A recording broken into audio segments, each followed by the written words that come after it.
Welcome to our webcast. I'm Amy Pendergrass with Moss Adams, and I'm going to get us started for today's session, Artificial Intelligence and Cybersecurity for Food and Beverage. We're pleased that you've joined us today, and before I begin, I'm going to play our housekeeping video.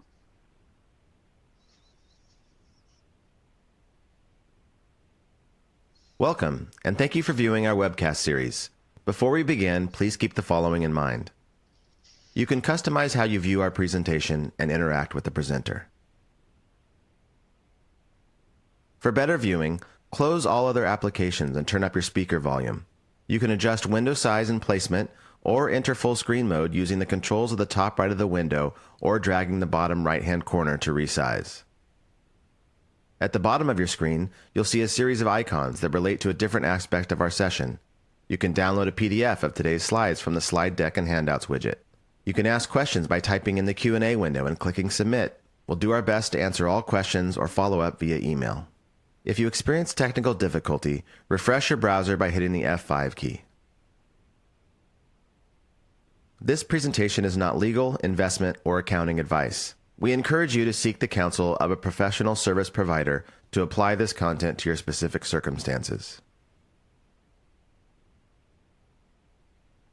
All right, and we have with us today Kevin Villanueva, partner here at Moss Adams. His bio and contact information is in your webcast console. And now I'd like to turn it over to Kevin to get the presentation started.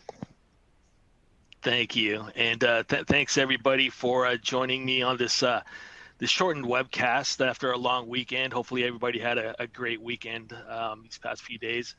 But anyway, we're going to talk today about artificial intelligence and the cybersecurity threat, particularly for the food, beverage, and agribusiness space. And so I have roughly about 10 slides to go through. We'll go at a pretty good clip.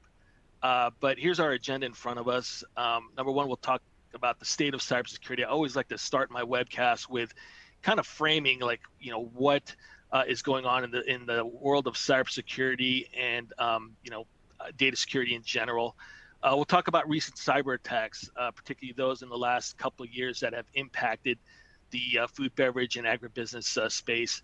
And then we'll talk about artificial intelligence and the cyber landscape, and then also how cyber criminals or threat actors are using artificial intelligence to advance and enhance their nefarious purposes. And then lastly, we'll go over the protections that you can put in place to protect against AI-based threats and attacks.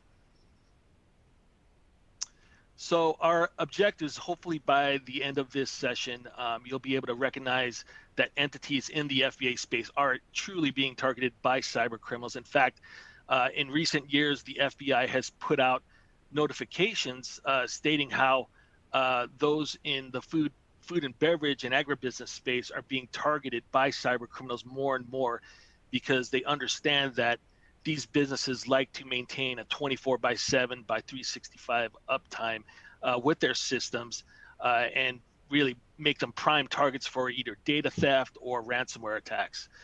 Hopefully you'll also understand how artificial intelligence is enhancing cyber criminals' efforts for cyber attacks at the end of this session. And then hopefully you'll walk away with learning the ways to minimize that risk of a successful cyber attack against your organization. So let's talk about the state of cybersecurity. And for this slide, I drew from two different reports. Number one is the IBM Security Cost of a Data Breach report from 2023. And then the second was from the Verizon 2023 Data Breach Investigations report. These are actually two reports that a lot of cybersecurity professionals like to draw from in terms of getting kind of a snapshot of the state of cybersecurity in the last year or so. And so maybe to start off, if you look at this figure, $4.45 million, that's the average cost of a data breach in 2022, actually, since the 2023 report pulls from the prior year's data. So 4.45 million. That is actually inched up a little bit from 4.35 million back in 2021 from that last report that IBM Security put out. So if you think about, total cost of a data breach, you got to think about, everything from the remediation efforts to maybe you're hiring a digital forensics team to find out, what happened, notification costs, possibly even legal costs from ensuing lawsuits from a data breach. And so you can see how that 4.5 million, how it's, inching up, is kind of justified there. 25% of all breaches back in 2022 involved ransomware. And this kind of surprised me because, it seems like when you hear about, cyber attacks, it's always a ransomware type of situation where some company is getting breached and then their data is getting encrypted and held for ransom, and sometimes even double extortion, where the threat actor, the bad actor, will go ahead and not only encrypt data and hold it for ransom, but even after the ransom is paid, they will threaten to leak the data out on the public internet. If, for example, if the targeted victim company does not give them more money for as a result. 74% of all breaches included some human elements such as error, misuse, or social engineering. This really doesn't surprise me because most attacks, especially ransomware attacks, start off with some type of social engineering attack, like a phishing email that gets opened up by an unsuspecting individual. Maybe it has an embedded URL link that diverts the individual to an infected web page, and then as a result of visiting that infected web page, their machine gets infected by ransomware, and then that ransomware virus really kind of propagates through the rest of the network. So social engineering is definitely probably the top attack vector for a lot of cyber criminals as they try to exfiltrate data, gain unauthorized access to data, and then again trigger something like a ransomware attack on your systems. In fact, from another source, the University of Maryland Carey School of Law, we've learned also that 82% of ransomware attacks are upon small to mid-sized businesses. So I would imagine that it puts a lot of organizations in your space squarely in the sights of cyber criminals. This last statistic, 82% of breaches involve data stored in the cloud. So as a lot of our production environment, our production systems and IT infrastructure really moves to cloud-based services like Amazon Web Services or Microsoft Azure, it's imperative that our IT guys really understand what they're doing as far as like securing those systems that are hosted there, and providing the right type of access controls and authentication to those systems. And so this is kind of interesting that we're seeing more of an uptick. 82% of these breaches involve that data stored in the cloud. So as you consider moving your systems from on-premise to cloud-based services, be sure that they're getting tested on a regular basis to make sure that they are indeed secured and protecting your data, even though they're hosted elsewhere in a third party. So let's talk about recent cyber attacks against FBA businesses, starting with, who can really forget this one, but the attack on JBS. So this, the world's largest meat supplier, this attack, they got hit with a ransomware attack that really shut down operations in the US, Canada, and Australia for several days. It caused ripple effects in the meat supply chain, and it kind of really stopped their ability to operate at least 13 of their meat processing plants in North America. Interestingly, so even though no company, customer, or employee data was compromised, the CEO at that time really put out a statement stating that they're really making progress on recovering systems based on their disaster recovery plans and incident response plans and protocols that they had in place, but yet they still paid $11 million to the ransom, the cyber criminals, to get their systems back online. So maybe at that time they had maybe DR plans or their incident response plans were maybe out of date or really didn't apply, because I was surprised to see that statement by the CEO saying that they should be online within a few days, but yet they still ended up paying that $11 million ransom. Schreiber Foods. So This is a Wisconsin-based dairy processing company. They were hit with a ransomware attack back in October of 2021. As a result, several of their plants and distribution centers were shut down, and also this caused a major disruption in the milk supply chain. Their operations apparently were halted for about 5 days, and the cyber criminals demanded $2.5 million in ransom. From what I read, didn't look like they paid the ransom, but still, you got to think about what are the impacts on your organization should you be halted for 5 days as a result of this type of attack. Another one recently, Pepsi Bottling Ventures. So this is a North Carolina-based Pepsi bottling subsidiary, and what happened here is there was a breach that was discovered on January 10th by the company. It's an information stealing malware that was installed, covertly as a part of a larger network intrusion. And this attack really kind of spread over 18 days. So over 18 days until about January 10th, they had the cyber criminals had an 18-day window to access and extract data. So they were able to extract the names, addresses, social security numbers, passport information, financial account information of current employees and former employees, as well as contractors and other individuals had their information accessed in an unauthorized manner. And as a result, 28,000 individuals were impacted by this particular hack. And then most recently, Cisco, the food distribution giant, they actually experienced an attack that started in mid-January of this year. And that during that attack, data about suppliers in the U.S. and Canada and U.S. Employees may have been exposed. And so that includes things like names, social security numbers, bank account numbers, and payroll information that was accessed in an unauthorized manner. And so the impact of that was 126,000 individuals had their personally identifiable information impacted. So quite a large hack in the food and beverage space here.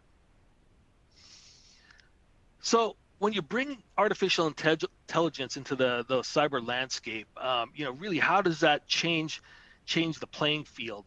Well, let's first start with this artificial intelligence definition. So AI, based on Stuart Russell and Peter Norvig out of their book AI, a Modern Approach, they define artificial intelligence as the study of how to make computers do things that would require intelligence if done by people. So it's really kind of making those things like computers and robotics and other technology-based advancements like that, really kind of being able to think for themselves and make decisions without the need for human intervention. So when I read this definition, I think about of course the word intelligence here, and I think about the term generative AI. So things like ChatGPT, which I think most of the world has heard about by now, but large language model chatbots like ChatGPT use generative AI to learn. So essentially, it's learning off of data that's fed to them and really kind of applying cognitive reasoning to decision making or outputs. For example, if you ask a ChatGPT a question or prompt it to provide you something.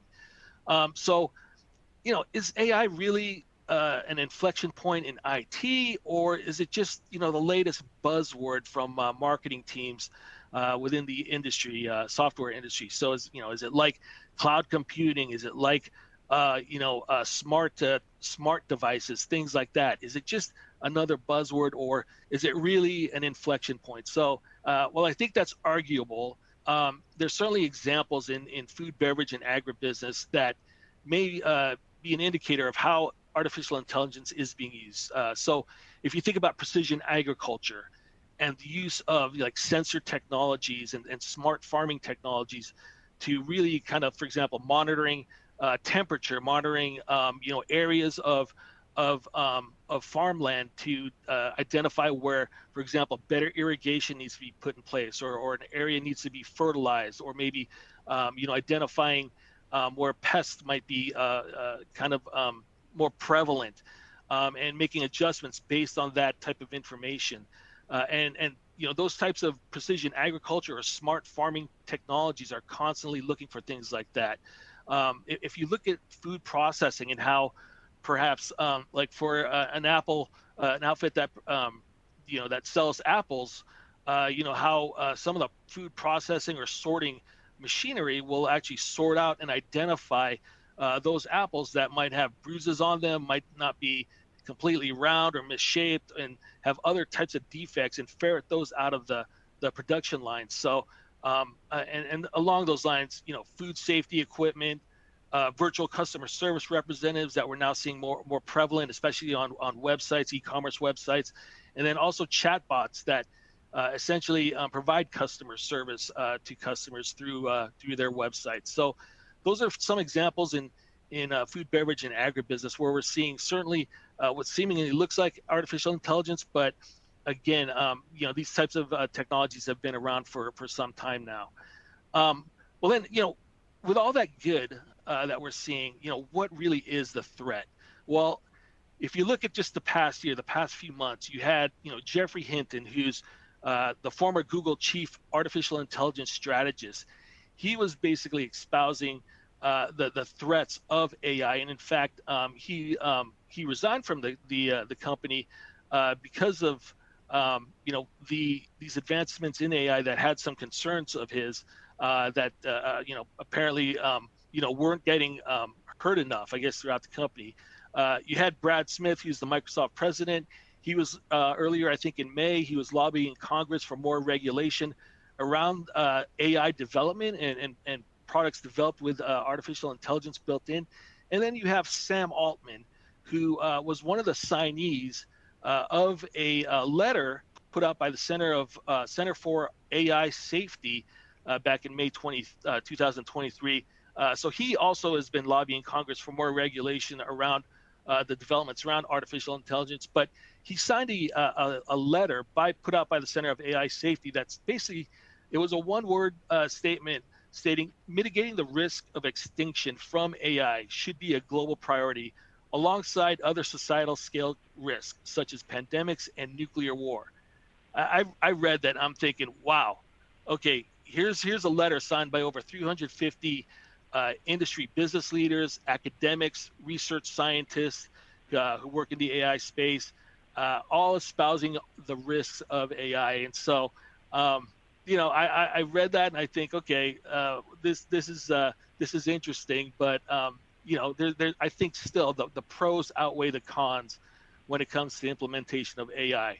That's not to say it's completely without risks, which again I'll go talk about here in the next slide here. Actually, one of those things that have developed out of this surgence of artificial intelligence and the use of chatbots like ChatGPT is WormGPT. And you can think of WormGPT as kind of ChatGPT's evil twin. It was specifically developed for cyber criminals. So if you think, if you consider ChatGPT, you can't really ask ChatGPT or prompt ChatGPT to develop malicious code or a virus. It just has boundaries built into its programming, to its algorithms, to really turn down that type of prompt and say, it essentially can't or won't do it. But you got a tool like WormGPT developed by, I can't remember the outfit, but this is basically made so that it doesn't have any boundaries or limitations to developing malicious code or performing malicious types of activities like developing a phishing email.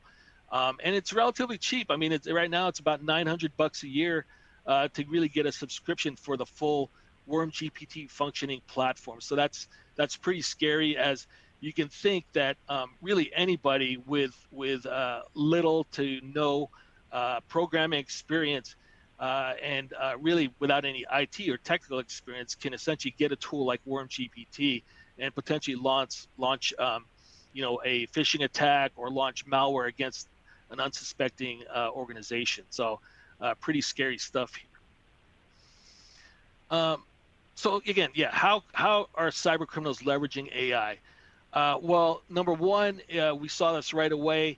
It's being utilized to enhance social engineering attacks, and that includes email phishing, voice-based impersonation, phishing attacks, and then even deep fake technologies are being utilized to really kind of help facilitate more effective social engineering attacks by cyber criminals. In fact, I had one of my colleagues, one of our managers on my cybersecurity team, to actually create a deep fake video, which he did. He took a snippet from the Dr. Phil show, and he essentially, used his home computer to essentially replace the face of Dr. Phil and Dr. Phil's guest with his own face.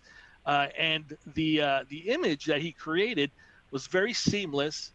It looked very realistic, and his mouth movements mimicked what Dr. Phil was saying, what his guest was saying, and so I just found that pretty amazing because he made it in roughly. He said it took him about a couple of days using his old computer, but he thinks that he could have gotten through it a lot faster if he had a more powerful home computer to do the work, the video processing work for that. But you can imagine the future use and capabilities of artificial intelligence in creating more realistic and more natural sounding phishing emails. You can imagine like how AI could be used to simulate somebody's voice. So maybe somebody in the C-level, like a CFO or CEO, making requests of accounting staff. And then, of course, using more of this deep fake technology to be utilized on even video conferencing calls. You can see that being advanced in the future as well. More proficient malware development. So, you're going to see more of these viruses or, Trojan horse type of malware and other things like that are going to be created in a more proficient way where, it's not going to take days or weeks to craft a malicious code or virus. It's going to take a matter of hours, and if not even minutes, with some of these large language model chatbots that can be used for that purpose. So cyber criminal will not have to spend days or weeks for planning and development of malware, but again, it's going to decrease that processing time a lot more than it has been in the past. Better targeting of victims. So cyber criminals are using artificial intelligence to create more personalized phishing emails. So they can create more of this personalization through more effective data gathering about their victims. So think about them using artificial intelligence to gather more information, like through an individual's social media accounts, through employer sites, through public databases. And as a result, they can create that more realistic or more applicable type of social engineering tech to better target victims. So, I heard recently about some of these phishing or voice-based attacks that are targeting individuals like parents or grandparents, basically simulating the voices of grandchildren or children, stating that they're in a bad situation or there's some emergency where they need to have money wired to them. That's really utilizing artificial intelligence to simulate the voices of these children and grandchildren, seemingly asking their relatives for money to get them out of a bad situation. So we're likely going to see more of that, but you can see how that could be used in business settings where phishing attacks or voice impersonation attacks are going to become more prevalent. And then lastly, taking current types of attacks and improving their effectiveness and efficiency. This is really just an enhancement. AI is just going to really kind of enhance already existing attacks. So whereas phishing attacks were really kind of recognizable because often they come from individuals who are non-native English speakers, and as a result, the phishing emails have bad spelling or improper grammar, things like that. Again, they're going to be, AI will make them more effective and more efficient in that, not only will they be more realistic in their tone and their content, but they're going to be automated too. And so, again, AI is going to really kind of enhance a cyber criminal's ability to be more effective at these types of attacks. So how do we protect against AI-based cyber threats? What can organizations do to protect themselves? Well, a lot of the older traditional types of security protections that we have in place and practices that we have in place, those should continue to be used to really protect against AI-based cybersecurity threats. And so, again, it really all starts with security awareness. So, include AI-based cyber threats in your annual or regularly scheduled security awareness training. And hopefully all of you are doing that with your workforce. But have them be educated about these different types of AI-based threats and how cyber criminals are utilizing artificial intelligence and machine learning to really enhance their capabilities. Implement strong security measures. So all of these that we have listed here, these are not brand new technologies. I mean, there's multi-factor authentication, there's host-based firewalls, intrusion detection systems and intrusion protection systems, encryption and patching. These are all just traditional sound measures that IT staff should already be implementing to protect your data and protect your systems from any type of attack, not just those that are AI based. So even though let's say an AI-based attack uses social engineering to get through to really kind of trick an employee, it's really these other traditional security measures like multi-factor authentication, encryption, patching. Those are things that are likely going to be present barriers to those cyber criminals who are trying to extract or exfiltrate data in an unauthorized manner. Implement threat detection solutions in your IT environment. Some vendors who really kind of specialize in this include CrowdStrike, Darktrace, Palo Alto Networks. You may already have these in place. You may already have solutions from these vendors in place, but a lot of these vendors are incorporating artificial intelligence to thwart an attack. So for example, if it senses something out of the ordinary or something that doesn't match the typical network traffic baseline that has been established, they will automatically deploy countermeasures to really kind of thwart an attack before it even begins to be noticed. So, advanced technologies like this that are going to be, essentially more and more commonplace, they do have AI built into them, and so they become more effective technical solutions to thwarting an AI-based attack. So that's something that should be considered going forward if you don't have them in place already. And then stay on top of AI-based threats through research. So, this is still such a fledgling area of IT, of software development, and then also cybersecurity. So, we may have only scratched the surface as far as like what could be possible with AI, particularly from a cybersecurity standpoint. And so, we really should stay on top of AI-based threats through our own research, our own improvement in knowledge about what the situation really is and how it could impact our organizations. Okay, so here we're getting close to the end here, but what are our key takeaways? Well, for those Terminator movie fans, we're not at Skynet level yet. So we don't have to worry about world destruction just yet, but certainly, hearing, business leaders and researchers and academics really kind of stating the risks of AI, that should certainly be something that should be on our radar and stay on top of that.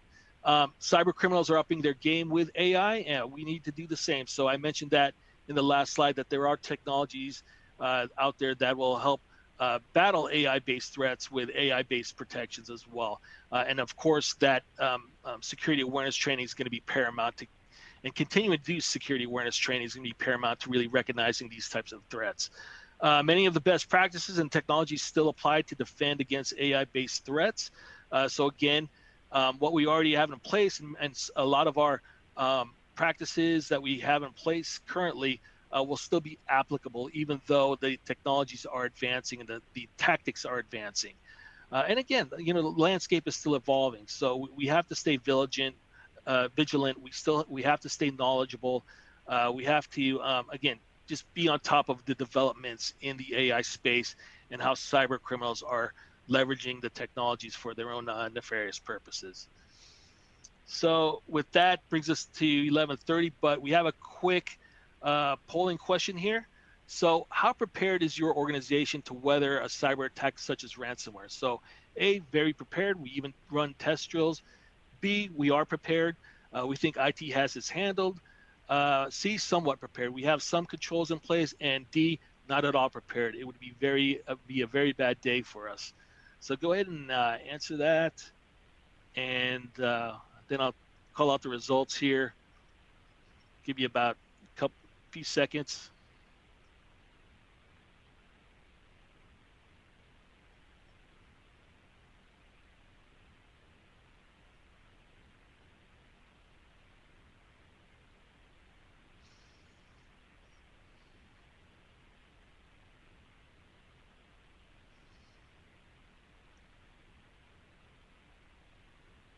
Okay, I'll go ahead and advance and let's see the results.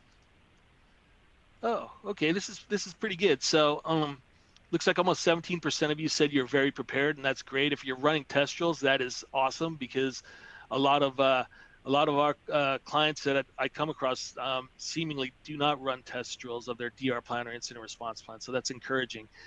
Prepared, most of you answered this. We think IT has this handled, and also somewhat prepared. A lot of you answered somewhat prepared. So we have some controls in place, which is good. Not at all prepared. Again, almost 17%. Hopefully you've gotten something out of this webcast, and hopefully it provides you some direction as far as like what you need to do to prepare for AI-based attacks as well as traditional attacks like ransomware going forward. So with that, I will turn it over back to you, Christine. All right. Well, thank you, Kevin, for a great presentation today. And to our audience, if you have any questions or comments, please reach out to us, and we would be happy to continue the conversation. You can drop a note in the Q&A window or reach out to Kevin directly. His contact information is in your console. And then finally, here's a link for a survey for today's presentation. Your feedback is appreciated, and thank you for joining us. Take care, everyone. Thank you.